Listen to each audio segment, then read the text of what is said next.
यह रश्मि रथी का चतुर्थ सर्ग है। एक योद्धा जो महाभारत को रोक भी सकता था और जीत भी सकता था, हम उसे कैसे भूल सकते हैं। परंतु वह इसे रोक क्यों नहीं पाया? तो उत्तर यही होगा कि अपनी उदारता के चलते, अपने सिद्धांतों के चलते, अपनी मित्रता के चलते। यह सब केवल इसलिए क्योंकि कुंती ने पांडवों का जीवन दान व इंद्र ने कवच और कुंडल मांग लिया। और कर्ण यह सब केवल इसलिए लुटाते रहे क्योंकि वे जीवन मूल्यों के धनी थे। परंतु प्रश्न यह उठता है कि क्या इतना कुछ होते हुए भगवान ने देखा भी नहीं? यह प्रश्न आज भी निरुत्तर है। इसमें पांडवों को डर था कि कर्ण को कवच और कुंडल धरे युद्ध में कोई मार नहीं सकता, तो भगवान ने इंद्र से कहा कि वे कर्ण के शरीर से इसे किसी तरह अलग कर दें। तो उन्होंने कर्ण की उदारता को ही अपना आक्रमण का माध्यम बना दिया। कर्ण अतुलनीय दानी थे, वे खुशी खुशी सब दे देते। इसका लाभ उठा इंद्र दान में कवच और कुंडल मांग लेते हैं। सूर्य कर्ण को सावधान भी कर चुके थे, परंतु सभी बातों से अवगत होते हुए भी कर्ण अपना कवच और कुंडल, अपना जीवन दान कर देते हैं। इंद्र अपनी लज्जा को छिपाने के लिए कर्ण को एक अस्त्र देते हैं, परंतु यह भी कहते हैं कि वह इसका प्रयोग एक से अधिक बार नहीं कर सकते। अस्त्र दुर्योधन के हट के कारण घटोत्कच पर चलाया गया, वे मारा जाता है, वह अस्त्र इंद्र के पास वापस चला जाता है। तो मैं कविता इसका चतुर्थ सर्ग आपके समक्ष प्रस्तुत करती हूँ। प्रेम यज्ञ अति कठिन कुंड में कौन वीर बलि देगा, तन मन धन सर्वस्व होम कर अतुलनीय यश लेगा। हरि के सम्मुख भी ना हार जिसकी निष्ठा ने मानी, धन्य धन्य राधे बंधुता के अद्भुत अभिमानी। पर जाने क्यों नियम एक अद्भुत जग में चलता है, भोगी सुख भोगता तपस्वी और अधिक जलता है। हरियाली है जहाँ जलत भी उसी खंड के वासी, मरु की भूमि मगर रह जाती है प्यासी की प्यासी। और वीर जो किसी प्रतिज्ञा पर आकर अड़ता है, सचमुच उसके लिए उसे सब कुछ देना पड़ता है। नहीं सदा भीषिका दौड़ती द्वार पाप का पाकर, दुख भोगता कभी पुण्य को भी मनुष्य अपना। पर तब भी रेखा प्रकाश की जहाँ कहीं हंसती है, वहाँ किसी प्रज्वलित वीर नर की आभा बसती है, जिसने छोड़ी नहीं लीक विपदाओं से घबराकर, दी जग को रोशनी टेक पर अपनी जान गंवाकर। नरता का आदर्श तपस्या के भीतर पलता है, देता वही प्रकाश आग में जो अभीत जलता है। आजीवन झेलते दाह का वंश वीर व्रतधारी, हो पाते तब कहीं अमरता के पद के अधिकारी। प्रण करना है सहज कठिन है लेकिन उसे निभाना, सबसे बड़ी जांच है व्रत का अंतिम मूल्य चुकाना। अंतिम मूल्य न दिया अगर तो और मूल्य देना क्या, करने लगे मोह प्राणों का तो फिर प्रण लेना क्या। सस्ती कीमत पर बिकती रहती जब तक कुर्बानी, तब तक सभी बने रह सकते हैं त्यागी बलिदानी। पर महंगी में मोल तपस्या का देना दुष्कर है, हंस कर दे यह मूल्य न मिलता वह मनुष्य घर घर है। जीवन का अभियान दान बल से अजस्त्र चलता है, उतनी बढ़ती ज्योति स्नेह जितना अनल्प जलता है। और दान में रोकर या हंसकर हम जो देते हैं, अहंकार वश उसे स्वत्व का त्याग मान लेते हैं। यह ना स्वत्व का त्याग दान तो जीवन का झरना है, रखना उसको रोक मृत्यु के पहले ही मरना है। किस पर करते कृपया वृक्ष यदि अपना फल देते हैं, गिरने से उसको संभाल क्यों रोक नहीं लेते हैं। ऋतु के बाद फलों का रुकना डालों का सड़ना है, मोह दिखाना देव वस्तु पर आत्मघात करना है। देते तरु इसलिए कि रेशों में मत कीट समाएं, रहें डालियां स्वस्थ और फिर नए नए फल आएं। सरिता देती वारी की पाकर उसे सुपूरित धन हो, बरसे मेघ भरे फिर सरिता उदित नया जीवन हो। आत्मदान के साथ जगजीवन का रिजुन आता है, जो देता जितना बदले में उतना ही पाता है। दिखलाना कार्पण्य आप अपने धोखा खाना है, रखना दान अपूर्ण रिक्ति निज का ही रह जाना है। व्रत का अंतिम मोल चुकाते हुए न जो रोते हैं, पूर्ण काम जीवन में एकाकार वही होते हैं। जो नर आत्म दान से अपना जीवन घट भरता है, वही मृत्यु के मुख में भी पड़कर न कभी मरता है। जहाँ कहीं है ज्योति जगत में, जहाँ कहीं उजियाला, वहाँ खड़ा है कोई अंतिम मोल चुकाने वाला। व्रत का अंतिम मोल राम ने दिया त्याग सीता को, जीवन की संगिनी प्राण की मणि को सुप्रीता को। दिया अस्थि देकर दधीचि ने, शिव ने अंग कतर कर, हरिश्चंद्र ने कफन मांगते हुए सत्य पर अड़कर। ईशा ने संसार हेतु सूली पर प्राण गवाकर, अंतिम मूल्य दिया गांधी ने 3 गोलियां खाकर। सुन अंतिम ललकार मोल मांगते हुए जीवन की, सरमद ने हंसकर उतार दी त्वचा समूह चेतन की।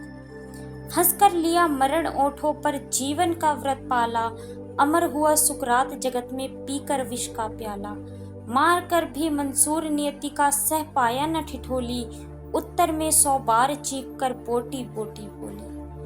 दान जगत का प्रकृत धर्म है, मनुष्य व्यर्थ डरता है, एक रोज तो हमें स्वयं सब कुछ देना पड़ता है। बसते वही समय पर जो सर्वस्व दान करते हैं, ऋतु का ज्ञान नहीं जिनको वे देकर भी मरते हैं। वीर कर्ण विक्रमी दान का अति अमोघ व्रतधारी, पाल रहा था बहुत काल से एक पुण्य प्रण भारी। रवि पूजन के समय सामने जो याचक आता था, मुँह मांगा वह दान करण से अनायास पाता था। पहर रही थी मुक्त चतुर्दिक यश की विमल पताका, कर्ण नाम पड़ गया दान की अतुलनीय महिमा का। श्रद्धा सहित नमन करते सुन नाम देश के ज्ञानी, अपना भाग्य समझ बसते थे उसे भाग्य हत प्राणी। तब कहते हैं एक बार हटकर प्रत्यक्ष समर से, किया नियति ने वार कर्ण पर छिपकर पुण्य विवर से। व्रत का निकष दान था अब की चढ़ी निकष पर काया, कठिन मूल्य मांगने सामने भाग्य देह धर आया। एक दिवस जब छोड़ रहे थे दिन मणि मध्य गगन को, कर्ण जानवी तीर खड़ा था मुद्रित किए नयन को। कटी तब डूबा हुआ सलिल में किसी ध्यान में रत सा, अम्बुद्धि में आटक निमजित कनक खचित पर्वत सा। हंसती थी रश्मियां रजत से भरकर वारि विमल को, हो उठती थी स्वयं स्वर्ण छू कवच और कुंडल को। किरण सुधा पी स्वयं मोद में भरकर दमक रहा था, कदली में चिकने पातों पर पारद चमक रहा था। विहग लता विरुद्ध वितान में तट पर चहक रहे थे, धूप दीप कपूर फूल सब मिलकर महक रहे थे। पूरी कर पूजा उपासना ध्यान कर्ण ने खोला, इतने में ऊपर तट पर खरपात कहीं कुछ डोला। कहा कर्ण ने कौन उधर है बंधु सामने आओ, मैं प्रस्तुत हो चुका स्वस्थ हो निज आदेश सुनाओ। अपनी पीड़ा कहो कर्ण सबका विनीत अनुचर है, यह विपिन का सखा तुम्हारी सेवा में तत्पर है। मांगो मांगो दान अन्न या वसन धाम या धन दूं, अपना छोटा राज या कि यह क्षणिक क्षुद्र जीवन दूं। मेघ भले लौटे उदास हो किसी रोज सागर से, याचक फिर सकते निराश पर नहीं कर्ण के घर से। पर का दुख हरण करने में ही अपना सुख माना, भाग्यहीन मैंने जीवन में और स्वाद का जाना। आओ उऋण बनूं तुमको भी न्यास तुम्हारा देकर, उपकृत करो मुझे अपनी सिंचित निधि मुझसे लेकर। अरे कौन है भिक्षु यहाँ पर और कौन दाता है, अपना ही अधिकार मनुष्य नाना विधि से पाता है। कर पसार कर जब भी तुम मुझसे कुछ ले लेते हो, तृप्त भाव से हेर मुझे क्या चीज नहीं देते हो। दीनों का संतोष भाग हीनों की गदगद वाणी, नयन कोर में भरा लबालब कृतज्ञता का पानी। हो जाना फिर हरा युगों से मुरझाए अधरों का, पाना आसिर वचन प्रेम विश्वास अनेक नरों का। इससे बढ़कर और प्राप्ति क्या जिस पर गर्व करूं मैं, पर को जीवन मिले अगर तो हंस कर क्यों न मरूं मैं। मोल तोल कुछ नहीं मांग लो जो कुछ तुम्हें सुहाए, मुंह मांगा ही दान सभी को हम हैं देते आए। गिरा गहन सुन चकित और मन ही मन कुछ भरमाया, लता ओट से एक विप्र सामने कर्ण के आया। कहा कि जय हो हमने भी है सुनी सुकृति कहानी, नहीं आज कोई त्रिलोक में कहीं आप सादानी। नहीं फिर आते एक बार जो कुछ मुख से कहते हैं, प्रण पालन के लिए आप बहुभांति कष्ट सहते हैं। आश्वासन से ही अभीत हो सुख विपन्न पाता है, कर्ण वचन सर्वर्थ कार्य वाचक माना जाता है। लोग दिव्य सत सत प्रमाण निष्ठा के बतलाते हैं। शिवदधीचि प्रहलाद कोटि में आप गिने जाते हैं। सबका है विश्वास मृत्यु से आप न डर सकते हैं। हंसकर प्रण के लिए प्राण न्यौछावर कर सकते हैं। ऐसा है तो मनुष्य लोक निश्चय आदर पाएगा। स्वर्ग किसी दिन भीख मांगने मिट्टी पर आएगा। किंतु भाग्य है बलि कौन किससे कितना पाता है। यह लेखा नर के ललाट में ही देखा जाता है। शूद्र पात्र हो मग्न कूप में जितना जल लेता है, उससे अधिक वारि सागर भी उसे नहीं देता है। अतः व्यर्थ है देख बड़ों को बड़ी वस्तु की आशा। किस्मत भी चाहिए नहीं केवल ऊंची अभिलाषा। कहा कर्ण ने वृथा भाग्य से आप डरे जाते हैं। जो है सम्मुख खड़ा उसे पहचान नहीं पाते हैं। विधि ने क्या था लिखा भाग्य में खूब जानता हूँ मैं। बाहों को पर कहीं भाग्य से बलि मानता हूँ मैं। महाराज उधम से विधि का अंक उलट जाता है। किस्मत का पासा पौरुष से हार पलट जाता है। और उच्च अभिलाषाएं तो मनुज मात्र का बल है। जगा जगा कर हमें वही तो रखती निज चंचल है। आगे जिसकी नजर नहीं वह भला कहाँ जाएगा। अधिक नहीं चाहता पुरुष वह कितना धन पाएगा।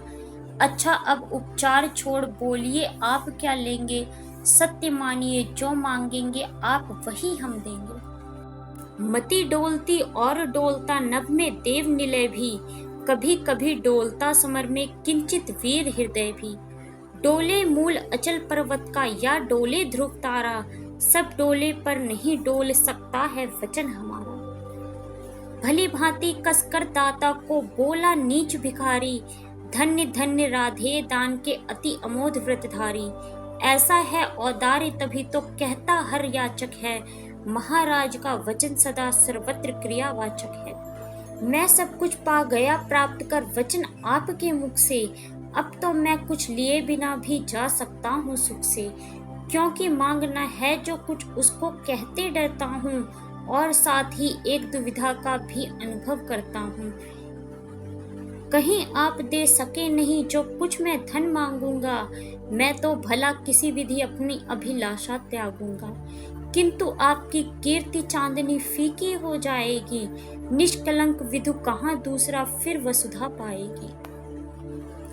है सुकर्म क्या संकट में डालना मनस्वी नर को।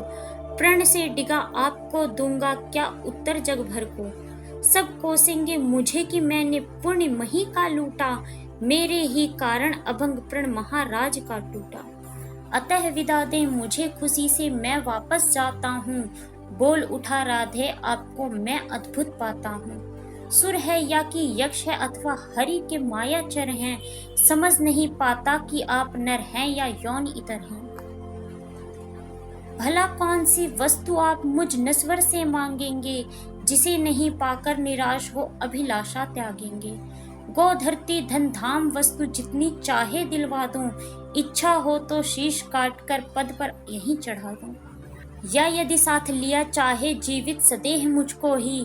तो भी वचन तोड़कर हूँगा नहीं विप्र का द्रोही। चलिए साथ चलूंगा मैं साकल्य आपका ढोते। सारी आयु बिता दूंगा चरणों को धोते धोते। वचन मांग कर नहीं मांगना दान बड़ा अद्भुत है। कौन वस्तु है जिसे न दे सकता राधा का सुत है। विप्र देव मंगाइए छोड़ संकोच वस्तु मन चाही। मरूं अयश की मृत्यु करूं यदि एक बार भी नहीं। सहम गया सुन शपथ कर्ण के हृदय विप्र का डोला। नयन झुकाए हुए भिक्षु साहस समेट कर बोला। धन की लेकर भीख नहीं मैं घर भरने आया हूँ। और नहीं नृप को अपना सेवक करने आया हूँ। यह कुछ मुझको नहीं चाहिए देव धर्म को बल दें। देना है तो मुझे कृपया कर कवच और कुंडल दें। कवच और कुंडल विद्युत छू गई कर्ण के तन को।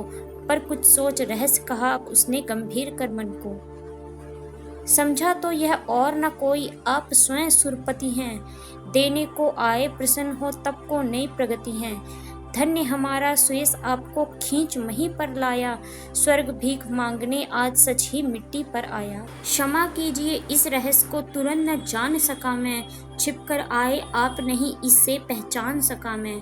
दीन विप्र ही समझ कहा धन धान धारा लेने को, था क्या मेरे पास अन्यथा सुरपति को देने को। केवल गंध जिन्हें प्रिय उसको स्थूल मनुज क्या देगा, और व्योमवासी मिट्टी से दान भला क्या लेगा। फिर भी देवराज भिक्षुक बनकर यदि हाथ पसारें, जो भी हो पर इस सुयोग को हम क्यों अशुभ विचारें।